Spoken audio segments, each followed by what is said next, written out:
Building and building. I'm obviously an older lady. I won't give you my age, but I'm an older lady. You look very well on it. And I've seen the changes. I've seen how we've been suppressed, how things have got to the stage where we can't talk about what we want to talk about. You know, we're just not allowed to say it anymore. I write to Theresa May, I write to government and officials. I don't even get an acknowledgement letter. You would think you've actually just recited a poem to me. Now, I would love you to read that poem, because apparently you've sent that to Theresa May. I've sent this to Theresa May. Okay. I sent a lot of stuff to Theresa May. So I wrote this after last week's demonstration in Birmingham. Right. And it's called Why We March. We march to show our anger. We march to show our fear. We march to show our government the things that we hold dear. Our precious children's future. Our precious children's lives, our precious children's innocence that's been stolen by their lies. We march to show our masters that we see right through their scheme. We march to show our government that will shatter their evil dream. We march to show our backbone. We march to show our strength. We march to show our government that on ourselves we will depend. We march because we're British. We march because we're proud. We march to show our colours, and we'll always shout out loud.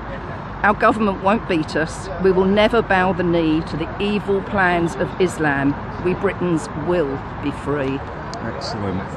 So do you reckon you're going to get a response from Theresa the Appeaser? I don't get any responses whatsoever. Yeah. I don't even get acknowledgements to my emails. Yeah. And I think I don't just do it in poem form. I've sent her a few poems, and they come from my heart.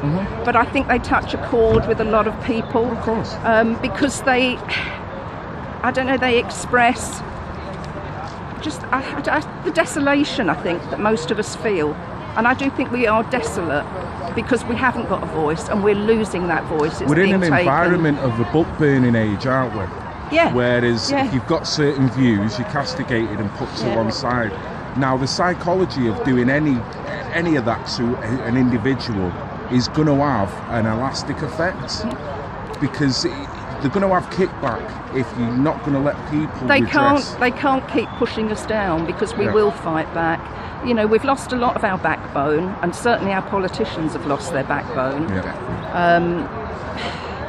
But we will fight back. You know, you can't push a cat into a corner and not expect it to come out fighting, and we will. And I'm not advocating violence. No, we're not at all. And none of us advocate violence. But the way they're pushing us, do you think it will happen? Do you think they know this, and they're waiting for that final kick-off to then be able to fully bring the police state in? It's crossed my mind that this is what they're working to. If they push us to the point that we start to fight, then we'll be under martial law. With the amount of identity politics and how everything's so polarised, that's the only conclusion I can get.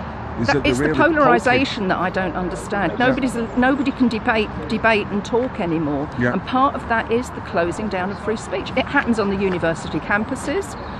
You know, they have their little safe spaces where, nobody must upset them. With crayons and teddy bears. These are people that are going to be ruling the country in 10 or 15 years' time. It beggars belief. You know, the fact that in university, where our children's minds should be as open as they're ever going to be to debate, argument, discussion, they're being closed down. They're barring people from going to give speeches.